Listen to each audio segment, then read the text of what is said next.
Hello बच्चों, कैसे हैं आप लोग। उम्मीद है आप लोग बहुत अच्छे होंगे।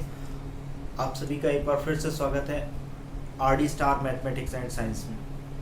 मैं रोहित दुबे यहाँ पर आपको गणित की क्लास दे रहा हूँ। जैसा कि आपको पता है मैं 10th क्लास पढ़ा रहा हूँ, 10th क्लास एनसीईआरटी पैटर्न, ठीक है ना।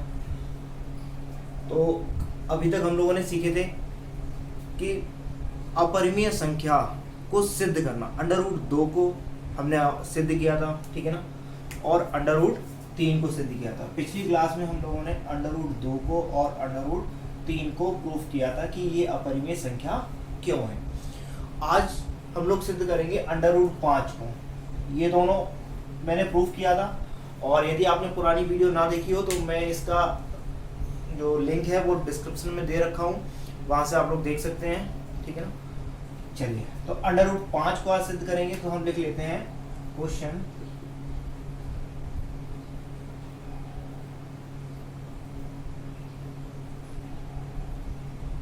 सिद्ध कीजिए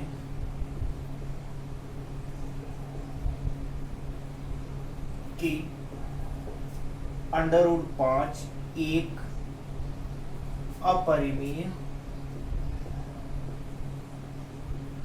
संख्या है। और ये एक्सरसाइज 1.2 का पहला सवाल भी यही है, ठीक है। अंडर रूट 2 और अंडर रूट 3 आपके एग्जाम्पल में सॉल्व किए हैं, और अंडर रूट 5 आपकी बुक में पहला सवाल 1.2 एक्सरसाइज का दे रखा है। तो इसे भी सिद्ध करने का सबसे तरीका क्या है। सबसे अच्छा हमने आपको बताया था under root 2, under root 3, under root 5, इनकी किसी की भी बात कर ली जाए, अगर ये अपरिमेय संख्या में सिद्ध करना है हमें, तो हमें क्या करना है, इसका ठीक विपरीत मान लेना है। यानी कि अगर ये अपरिमेय संख्या सिद्ध करनी है तो हम क्या मानेंगे, माना अंडर रूट 2, अंडर रूट 3 या जो भी संख्या है वो कैसी है, आपकी परिमेय संख्या है। तो यहाँ पर अंडर रूट 5 है, तो माना अंडर रूट 5 एक परिमेय संख्या है, ठीक है। माना अंडर रूट 5 एक परिमेय संख्या है, तो अंडर रूट 5 किसके बराबर हो जाएगा आपका। परिमेय संख्या क्या होती है, P अपॉन Q, और जहां पर Q नॉट इक्वल टू 0 एवं क्या होता है, P व Q एक सहअभाज्य पूर्णांक है, ठीक है ना। इतना लाइन तो इसमें तो कोई दिक्कत ही नहीं है। अंडर रूट 5 चूंकि परिमेय संख्या मानी है तो P अपॉन Q, और Q नॉट इक्वल टू 0। अब परिमेय संख्या क्या होती है, P अपॉन Q के रूप में, और जहां Q not equal to 0, Q जो है वो 0 नहीं होता है। P व Q एक सहअभाज्य पूर्णांक है, ठीक है ना। P और Q जैसा मैंने बताया था सहअभाज्य क्या होते हैं, जैसे आपका 15 और 16 कैसे हैं, सहअभाज्य, क्योंकि 15 के जो फैक्टर होंगे वो 3 इंटू 5 होंगे, और 16 के जो होंगे वो क्या होंगे, 2 गुणित 2 गुणित 2 गुणित 2। ये होंगे आपके 16 के, और ये होंगे आपके 15 के। इनमें कोई भी उभयनिष्ठ गुणनखंड है क्या, उभयनिष्ठ गुणनखंड कोई भी नहीं है। यहाँ 3 5 है, यहाँ सिर्फ 2 ही 2 है।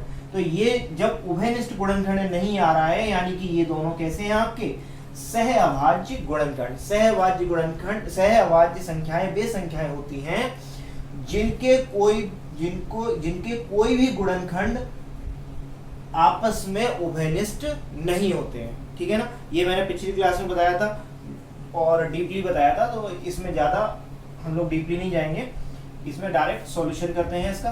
तो अंडर रूट 5 एक परिमेय संख्या थी, तो P अपॉन Q के रूप में लिख दिया। अब क्या करना है, यहां से छोटा सा काम करना है, अंडर रूट 5 Q का इधर मल्टीप्लाई कर दो बराबर P, ठीक है। और क्या करना है, दोनों पक्षों का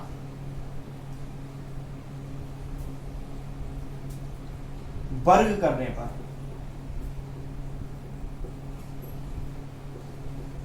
तो दोनों पक्षों का वर्ग करने पर क्या आएगा, अंडर रूट 5 Q का होल स्क्वायर प्लस और equal to P square. Under root 5 का वर्ग क्या होगा, 5, और Q square equal to P square. यहां से क्यू स्क्वायर बराबर क्या निकल आया आपका, पी स्क्वायर बटे 5। जैसी हमने कंडीशन पहले बनाई थी सेम उसी तरह की कंडीशन बनाते चल रहे हैं आप लोग। √2 जैसे मैंने कराया था, √3 जैसे कराया था, सेम वही प्रक्रिया आपको अब बनानी है, ठीक है ना। यहां से Q square equal to P square upon 5, ये इक्वेशन आपकी फर्स्ट आ गई। नेक्स्ट आगे देखते हैं। अब यहां पर क्या लिखना है आपको, चूंकि पी क्यू, पहले क्यू है बराबर में, तो क्यू एक पूर्णांक है, चूंकि क्यू एक पूर्णांक है। क्यों है, क्यू क्यों पूर्णांक है, क्योंकि हमने यहां पर मान रखा था, जो हमने लिया था वो क्या थी, पूर्णांक की थी। तो इसलिए आपका क्या हो जाएगा, अगर ये पूर्णांक है, भाई ये पूर्णांक है तो ये भी पूर्णांक ही होगा, क्योंकि पूर्णांक के बराबर आ रहा है। तो पी स्क्वायर बटे 5 भी एक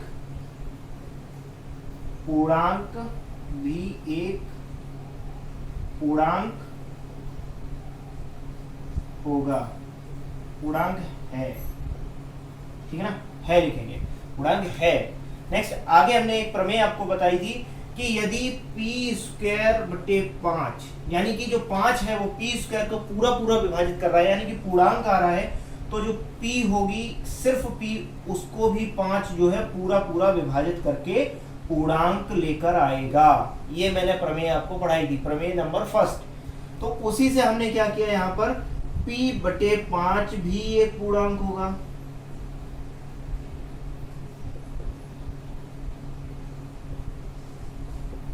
ठीक है ना, p बटे 5 भी एक पूर्णांक होगा।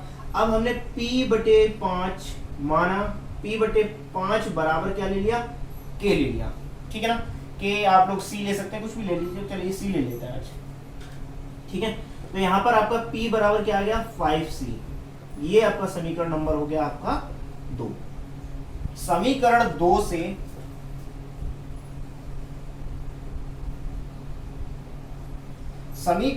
से p का मान फर्स्ट में रख दो, समीकरण सेकेंड से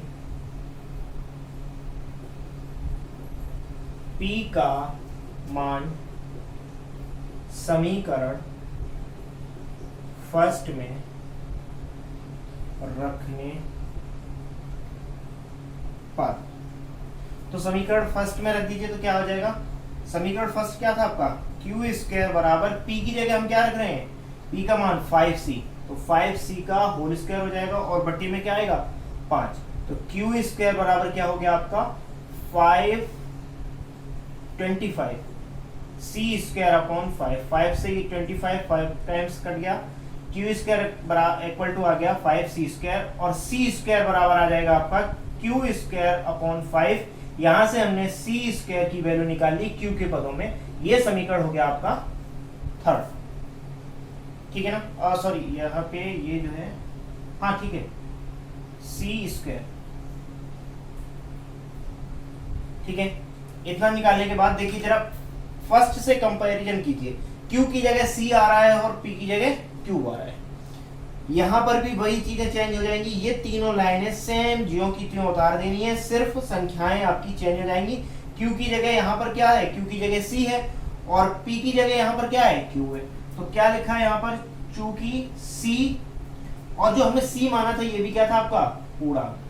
भाई c को अगर ये पूर्णांक है तो इसके बराबर एक पूर्णांक को ही ले सकते हैं हम, ठीक है ना। यानी कि अगर ये 2 है तो ये भी 2 होगा, ठीक है ना, क्योंकि ये पूर्णांक है तो 1.5 तो आएगा नहीं, तो ये भी आपको 1.5 नहीं आएगा। अगर ये 10 है तो ये भी 10 है, यानी कि ये पूर्ण संख्या है तो ये भी पूर्ण संख्या, पूर्णांक है, ठीक है। नेक्स्ट आगे देखते हैं, c, चूंकि c जो है आपकी वो क्या है, एक पूर्णांक है, c एक पूर्णांक है, ठीक है ना। c है या c स्क्वायर भी कर सकते हैं, क्योंकि पूर्णांक का वर्ग करेंगे तो पूर्णांक ही मिलेगा, ठीक है ना। c स्क्वायर पूर्णांक है, इसलिए आपका q स्क्वायर अपॉन 5 भी एक, या q स्क्वायर अपॉन 5 एक पूर्णांक है, ठीक है ना। नेक्स्ट आगे देखते हैं। अब फिर वही प्रमेय क्या, कि यदि p स्क्वायर को 5 पूरी तरह विभाजित कर रहा है तो P को भी 5 पूरी तरह विभाजित करेगा। तो यहां पर आपका क्या हो जाएगा, Q/5 भी एक पूर्णांक होगा। ठीक है ना। तो अब इसके बाद यहां पर हमने क्या स्टेट किया है, P/5 को मान लिया क्या, C। अब हम इसी तरह Q/5 को हम क्या मान लेंगे, C1 माना। ठीक है ना। तो यहां से ये क्या हो जाएगा आपका, Q की वैल्यू 5C1 हो जाएगी। ये समीकरण नंबर आपका आ गया 4। अब देखिए यहां से बहुत ही इंटरेस्टिंग चीज आने वाली है। समीकरण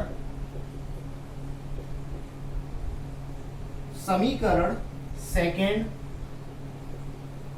व समीकरण फोर्थ से। तो समीकरण सेकंड क्या है आपका, P = 5C और फोर्थ क्या है आपका, Q = 5C1। यहां से जरा आप देखेंगे, ये समीकरण आपका दूसरा वाला था और ये आपका समीकरण चौथा वाला है।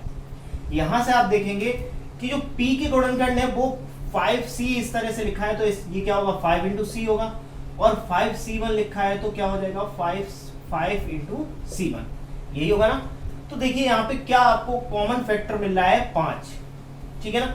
अगर ये मैंने क्या बताया था, सह अभाज्य संख्याएं वे संख्याएं होती हैं जिनमें कोई भी उभयनिष्ठ गुणनखंड नहीं होता है। लेकिन यहां पर क्या है आपका, 5 P में भी आ रहा है और Q में भी आ रहा है, यानी कि जो 5 गुणनखंड है वो P में भी आ रहा है और Q में भी आ रहा है, यानी कि 5 उभयनिष्ठ है। तो उभयनिष्ठ है यानी कि P व Q, अतः यहां लिख देंगे, अतः P व Q सहअभाज्य संख्या नहीं होंगी। सहअभाज्य संख्याएं नहीं है। क्यों? क्योंकि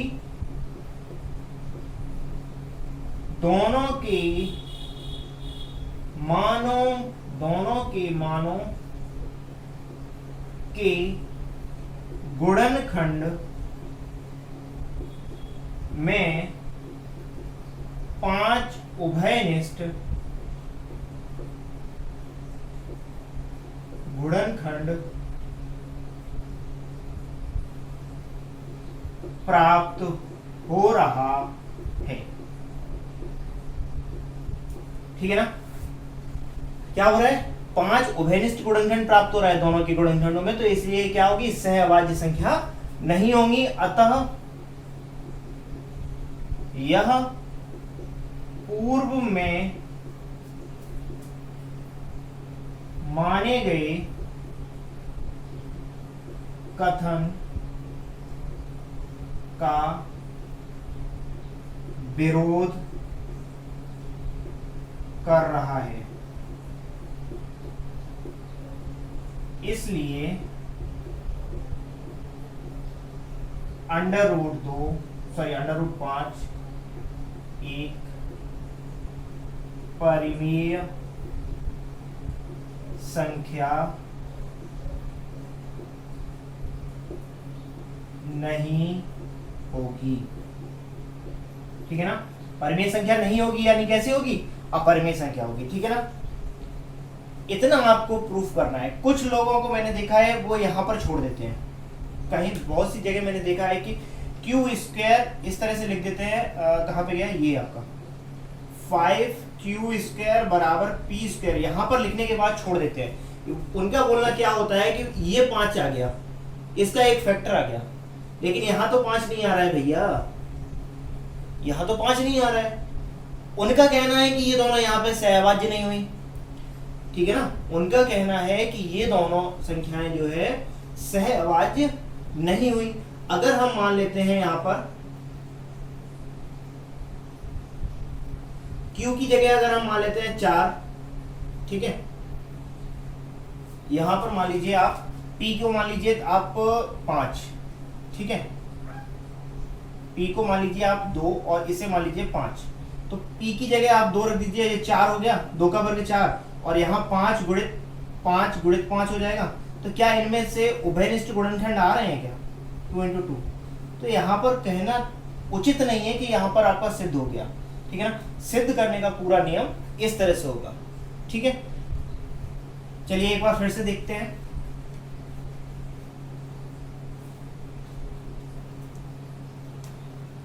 देखिए क्या है यहाँ पे, माना √5 एक परिमेय संख्या है। हमने सबसे पहले √5 को एक परिमेय संख्या मान लिया, क्यों?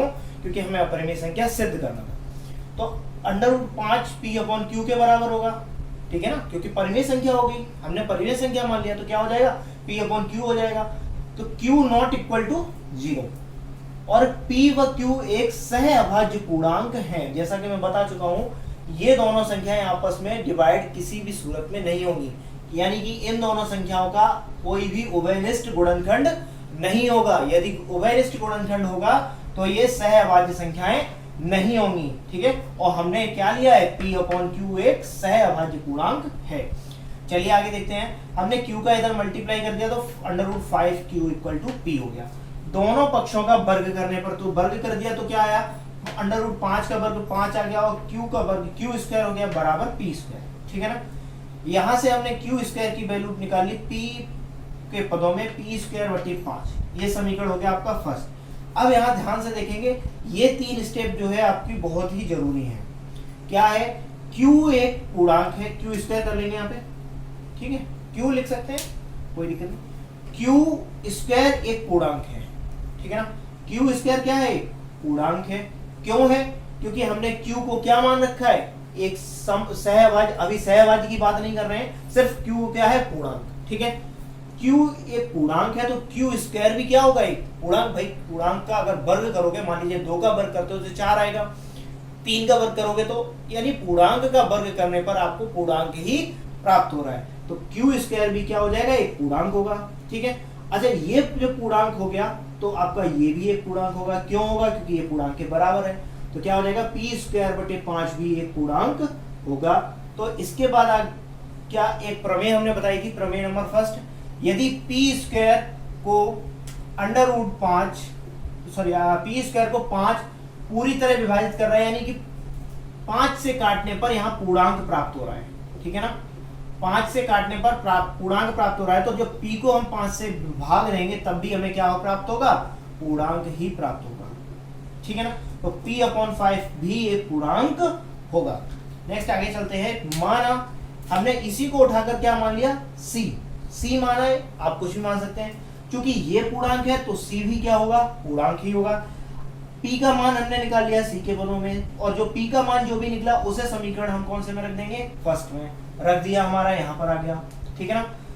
समीकरण में रख के आपका 5c² तो 25c² हो जाएगा, और 5 से 25 5 टाइम्स कट जाएगा, तो q² आ जाएगा, q² बराबर 5c² और c² की हम वैल्यू निकालेंगे q²/5। नेक्स्ट आगे देखिए, c² भी एक पूर्णांक है, क्योंकि c को क्या हमने क्या माना था, पूर्णांक, तो क्या हो जाएगा, c² पूर्णांक होगा, ठीक है। नेक्स्ट आगे, अगर c पूर्णांक है तो इसके बराबर में जो है वो भी एक पूर्णांक होगा, तो q²/5 भी एक पूर्णांक होगा। नेक्स्ट फिर प्रमेय पे चलते हैं, अगर q² को 5 पूरी तरह विभाजित कर रहा है तो q को भी 5 पूरी तरह विभाजित करेगा, तो ये भी एक पूर्णांक होगा, ठीक है ना। तो हमने q/5 को c1 मान लिया, यहां से q की वैल्यू निकल आई 5c1। नेक्स्ट आगे चलते हैं समीकरण 2 और समीकरण 4 से। समीकरण 2 आपका ये है p = 5c, तो हमने यहां लिख लिया, और समीकरण 4 है आपका q = 5c1, ये लिख लिया, ठीक है। दोनों को यहां से p की वैल्यू निकल आई है, आपकी q की वैल्यू निकल आई है, ठीक है।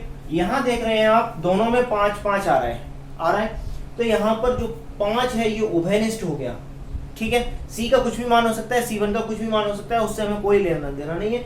हमें यहाँ पर उभयनिष्ठ गुणनखंड मिल गया, क्या, 5 उभयनिष्ठ मिल गया, तो ये सहअभाज्य संख्या होंगी नहीं, तो वही हमने अपनी भाषा में कुछ भी बनाकर लिख सकते हैं, ठीक है ना। हम लोग अपनी भाषा में जैसा उचित लगे वैसा लिख सकते हैं। बस यहाँ पर क्या लिख देना है आपको, अतः p और वह q सहअभाज्य संख्याएं नहीं होंगी, क्योंकि उनका जो उभयनिष्ठ गुणनखंड है वो क्या है, 5 है। अतः पूर्व में माने गए कथन का विरोध कर रहा है। यह जो है, ये पूरी कंडीशन पूर्व में हमने कथन माना था सहअभाज्य पूर्णांक, तो इसका विरोध कर रहा है। अगर सहअभाज्य पूर्णांक नहीं है तो ये क्या हो जाएगा, परिमेय संख्या। ये जो है, जो हमने पूर्व में कथन माना है, ये माना √5 एक परिमेय संख्या है, तो ये जो हमारा पूर्व में माना कथन है वो कैसा हो गया, विरोध कर रहा है उसका, इसलिए √5 एक परिमेय संख्या नहीं है। ठीक है ना, परिमेय संख्या नहीं है यानी कि अपरिमेय संख्या है। ठीक है, तो उम्मीद है आपको ये आप समझ में आई होगी √5। नेक्स्ट आगे चलते हैं क्वेश्चन नंबर 2 पे।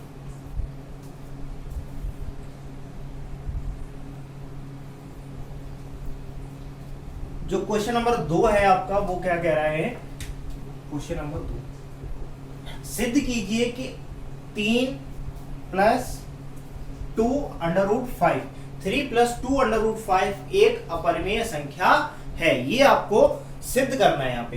तो सिद्ध कैसे करेंगे, देखिए कोई भी अलग चीज नहीं है इसमें। ठीक है ना, सॉल्यूशन में देखेंगे, माना सबसे पहले क्या मान लेंगे हम, माना 3 + 2 √5 एक परिमेय संख्या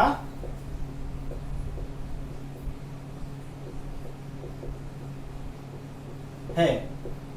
ठीक है, तो 3 + 2 √5 = P/Q। अभी तक हमने सिद्ध किए थे √5, √2, √3, उनकी लंबी प्रोसेस है। ठीक है ना, वो सवाल देखने में तो सिर्फ एक ही शब्द के थे यानी √5, लेकिन यहां पर देखो दो संख्याएं जुड़ रही हैं आपस में। ठीक है ना, फिर भी ये उनसे बहुत छोटे होंगे और बहुत ही जल्दी समझ में आ जाएंगे। देखिए कैसे, मान लिया हमने ये, तो और इसमें वही टैगलाइन लिख दीजिए क्या, कि Q ≠ 0 एवं P व Q एक सहअभाज्य पूर्णांक है। ठीक है, ये लाइन तो आपको लिखनी है।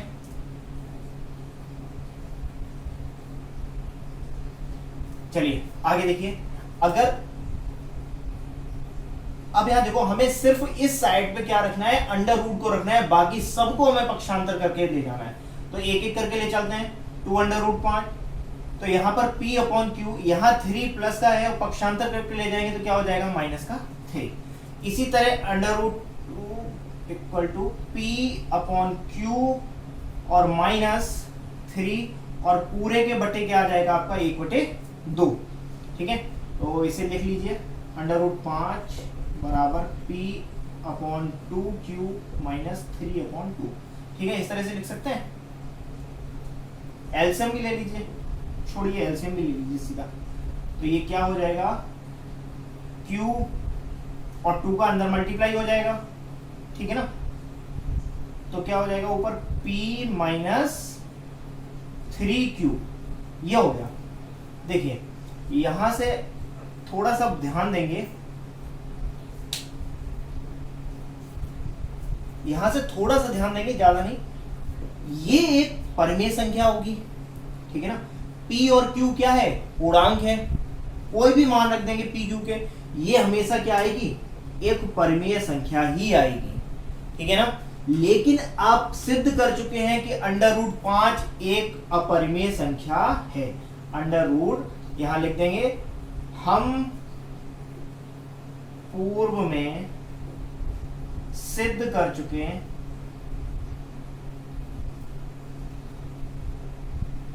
हैं कि √5 एक कैसी थी, अपरिमेय संख्या, अपरिमेय संख्या है। ठीक है, हम पूर्व में सिद्ध कर चुके थे ये अपरिमेय संख्या है, और ये मैं आपको बता रहा हूं, कोई भी पूर्णांक रख देंगे ये परिमेय, ये जो है परिमेय संख्या ही आएगी। परिमेय संख्या क्या होती है, P/Q ही होती है ना, कोई भी रख दें, कोई भी पूर्णांक, आप अगर यहां पर 1 रख देंगे तो भी, मान लीजिए P का मान हमने 1 रख दिया और इसका मान 2 रख दिया, तो भी आपका ये पूर्णांक की परिमेय संख्या ही होगी। ठीक है ना, P/Q फॉर्मेट में ही होगी। लेकिन हम √5 को सिद्ध कर चुके हैं, तो यहां पर लिखेंगे चूंकि P - 3Q/2Q एक परिमेय संख्या है और √5 एक अपरिमेय संख्या।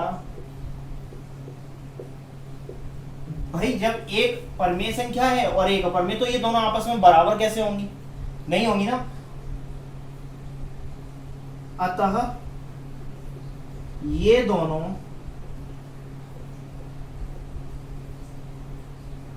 आपस में बराबर नहीं है। यह पूर्व में माने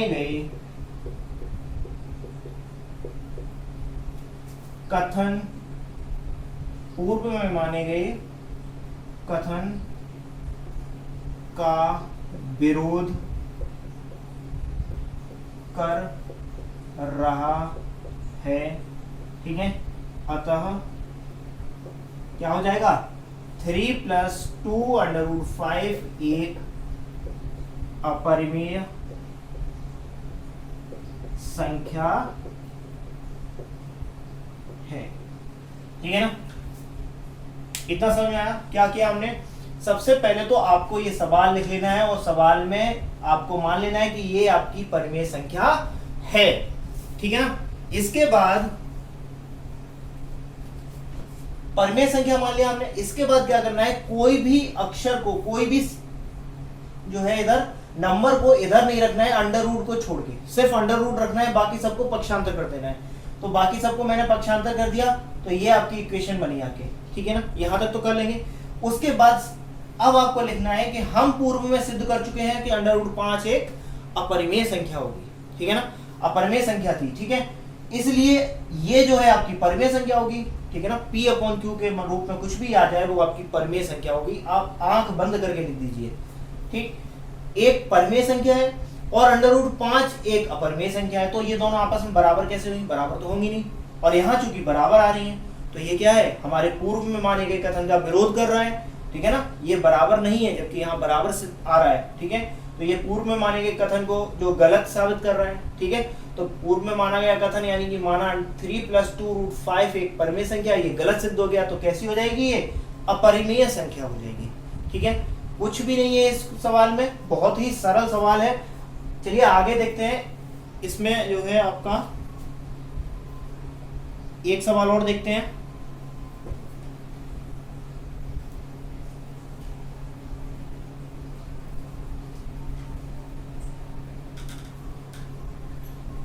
इस बार दिया गया है सवाल नंबर 3, सिद्ध कीजिए निम्नलिखित अपरिमेय संख्याएं हैं। कौन कौन सी दी गई हैं? इसी में लिख लेता हूं। 1/√2, 7/5, 6 + √2 ये है। तो फर्स्ट वाली को लिख लेते हैं √2 बराबर, हमने क्या मान लिया? माना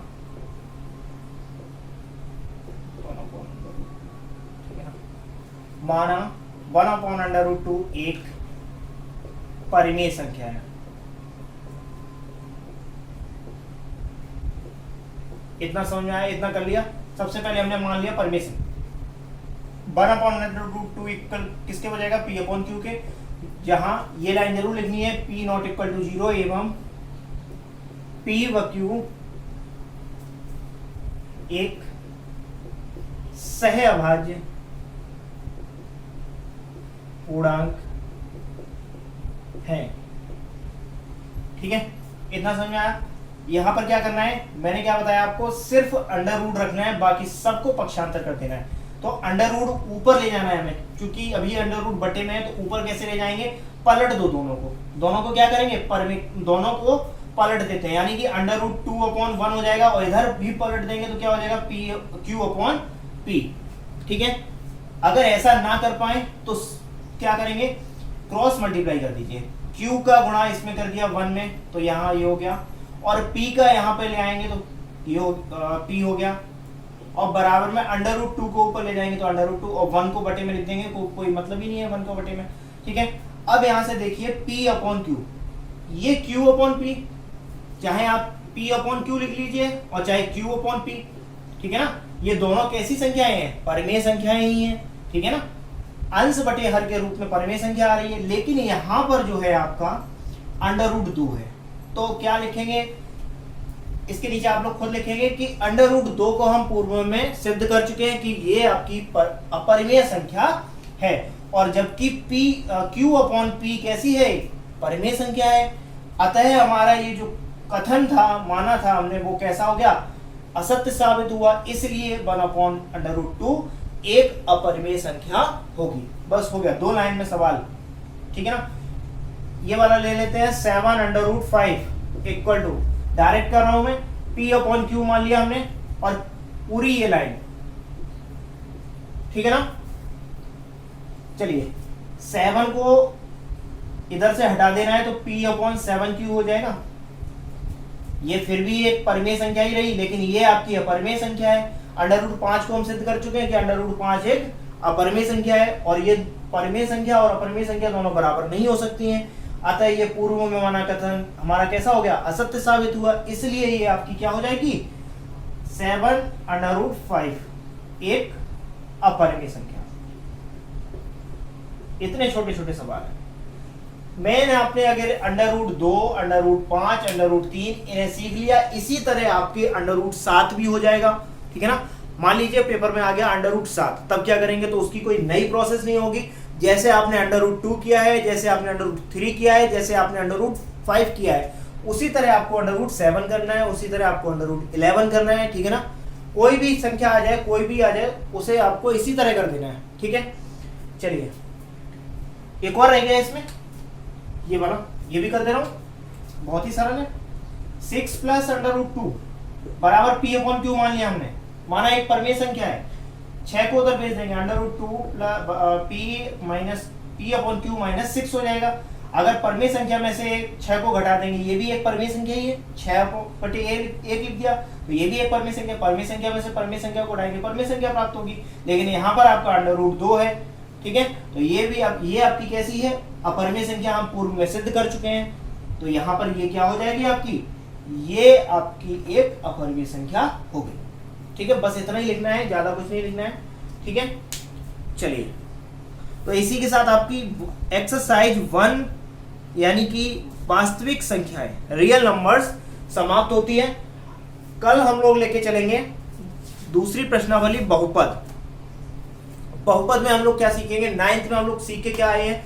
बहुपद की घात सीखे हैं, ठीक है। बहुपद के शून्यक निकालना सीखे हैं, ठीक है। बहुपद के मूल भी निकाले थे हमने, बहुपद के शून्यक निकाले थे, ठीक है। शून्यक बोलेंगे बहुपद के, समीकरण में मूल होते हैं, बहुपद में शून्यक होते हैं, ठीक है। शून्यक क्या होते हैं? जो भी आपका बहुपद है, यानी कि अगर उसमें चर पद आ रहा है x, ठीक है, तो जो भी x के मान आएंगे वही आपके क्या होंगे? शून्यक होंगे, ठीक है। और ये भी आप लोग पढ़ के आए हैं कि यदि x² है तो इसकी घात कितनी होगी? घात कितनी होगी? 2। तो कल इसकी बेसिक क्लास आपकी लगाएंगे बहुपद की, जो 9th में पढ़ के आए हैं। उससे पहले एक बार रिवीजन करेंगे फटाफट तेजी से, और उसके बाद हम लोग चलेंगे अपनी एक्सरसाइज बहुपद की पे। तो इसमें थोड़ा सा बस ग्राफ वाला चैप्टर है पहले, ठीक है। ग्राफ वाला होने के बाद फिर आगे चलेंगे। ग्राफ भी आप लोग पढ़ के आए हैं, निर्देशांक वाला पढ़ के आए हैं आप लोग, ठीक है। चलिए, और यदि आप लोग अभी तक आप हमारे चैनल पर नए हैं तो हमारे चैनल को सब्सक्राइब कीजिएगा, बेल आइकन दबाइए, जिससे हमारी कोई भी नई वीडियो आती है तो तुरंत आप तक अपडेट आए।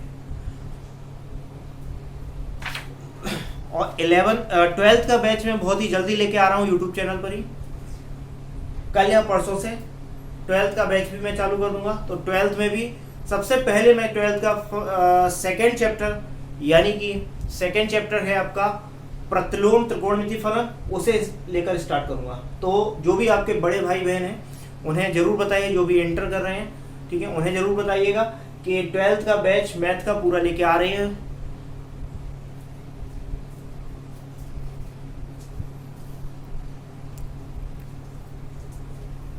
उम्मीद है आपको ये पूरी वीडियो समझ में आई होगी, और जितना मैंने अभी तक पढ़ाया है वो पूरा समझ में आया होगा। और मैं आपको बता चुका हूँ कि हमारे टेलीग्राम चैनल का लिंक डिस्क्रिप्शन में आपको मिल जाएगा, वहां से जाके आप टेलीग्राम चैनल ज्वाइन कर सकते हैं। और हमारी जो भी मैं यहाँ पर वीडियो में आपको पढ़ा रहा हूँ उसके पूरे PDF नोट्स आपको वहां पर मिल जाएंगे।